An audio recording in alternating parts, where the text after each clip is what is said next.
Hello once again, watchers of good TV. My name is Pell, and this is once again coming from my college dorm. Now, today I'm going to be talking about the series Once Upon a Time in Wonderland.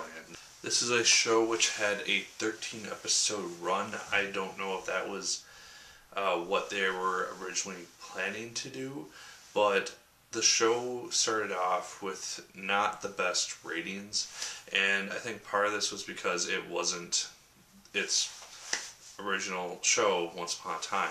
This is a show which focused a lot more on the whole aspect of true love being the key to all the problems of the world, instead of giving us action and suspense and mystery like the first season of Once Upon a Time did, which is how it became such a huge hit. It focused on only a very small amount of characters as well. It focused on Alice, it focused on the rabbit, it focused on the knave, the Red Queen, and Jafar, and then just other characters that were intermingled throughout their storylines and backstories.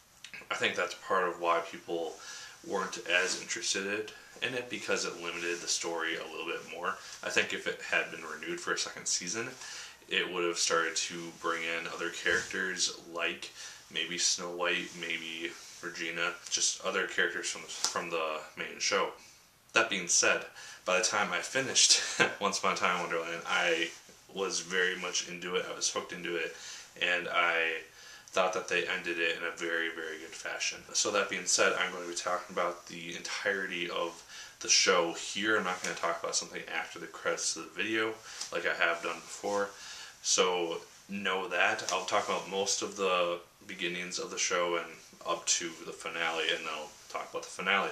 So if you aren't caught up on the show, probably don't watch this, or if you plan to watch it at some point in the future, probably don't watch this. So Once Upon a Time in Wonderland follows the adventures of Alice from the story and the movie. This takes place after her original adventures in Wonderland, and as the creators of the show are known for doing, they take a new twist on the show in that they have her not being able to prove any of the events that have happened to her since her original adventure there, in which she met a genie who she fell in love with, and she had adventures fighting against the Red Queen and Jafar, and just a bunch of other things. So she goes back, everyone thinks that she's crazy, her own father thinks that she's crazy, and she gets put into an insane asylum, essentially.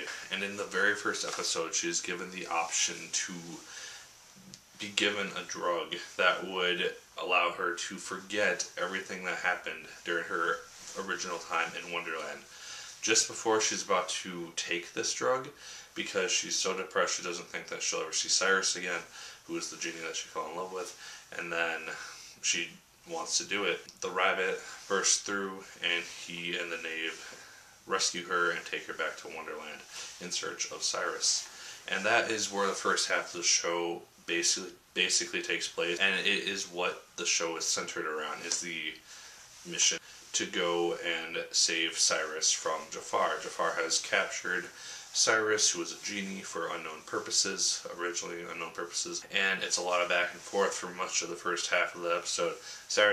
First half of the season, Cyrus is in a cage, and we just see him talking with a man who is revealed to be Jafar's father eventually, and just interactions with him and the Red Queen, and then we have just Alice and the knave going off and trying to find Cyrus. I think this is part of why the show didn't do as well, is because of this aspect, and also because the CGI in the first half of the show was drastically not as good as the main show was. Like, it took me a little while in the original show to realize that much of what they were showing was green screen and CGI.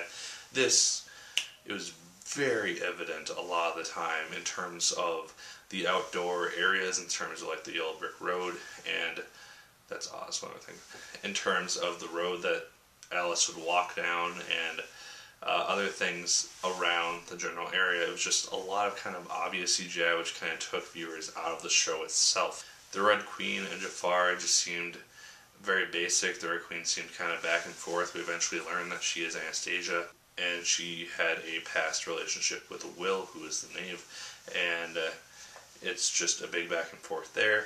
And that's basically how the show progresses. We see backstories of Jafar, we see backstories of the Red Queen, the Knave, and Alice primarily. And it all leads up to the mid-season finale, in which we have Cyrus escaping, him and Alice reunite. The Red Queen has decided to betray Jafar and work with Alice and the Knave, and it ends with the Knave basically sacrificing himself. It ends with the Knave essentially sacrificing himself to save Alice, using one of his last wishes, and switching places with Cyrus as the genie to end Alice's suffering.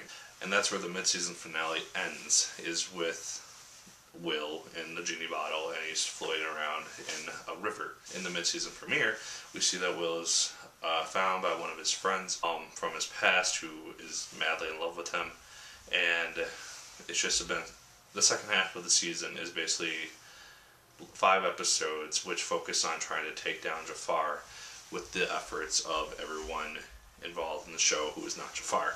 And then quickly into that season, Jafar frees the Jabberwocky, which was at first a very freaky villain, because the actress who played her, I don't know what her name is, but she does a really good job at being really creepy as this villain. And it's essentially a creature which can look inside a person's mind and figure out everything that they fear and play on that. She becomes an essential asset to Jafar, and then again it's just kind of going against Jafar. Well, Jafar is trying to collect the 3 genie bottles in an attempt to change the laws of magic so that he can A, make someone love him, bring the dead back to life, and change the past. Skipping ahead, this is where I'm going to talk more or less about the season finale, so if you haven't watched it, stop watching now, or skip ahead. So in the penultimate episode, Jafar gets the 3 genie bottles. Amara is freed from her staff. She is the mother of Cyrus and his 2 other brothers, who are the other genies, and they have a big battle. Jafar kills Cyrus, and then Amara has essentially no choice. She has to assist Jafar in changing the laws of magic so that she can save her son. Just a bunch of stuff there. Jafar is all powerful. He seems to have won. Season finale happens, and it's continuing this big battle against Jafar. Backtracking quickly for something I forgot to say. Probably the most shocking and sad scene of this whole show was when we have Will get his heart back when he's in prison, and he has this big heart-to-heart with Anastasia, and realize that they love each other and everything. They have the big kiss, and then as the sad music is going, Jafar drags her back, to make sure that Will's heart works. He takes out his dagger and stabs Anastasia in the back and kills her. And when I watched it, I was just like pissed so much. That type of stuff gets to me in a good way. Like it's good writing, and usually I can predict when these things happen, but it's still very, very emotional and whatnot. So to the finale, because the laws of magic have been rewritten, Jafar revives Anastasia, and he makes her fall in love with him, which is a very gross scene to watch, which is because it's just weird.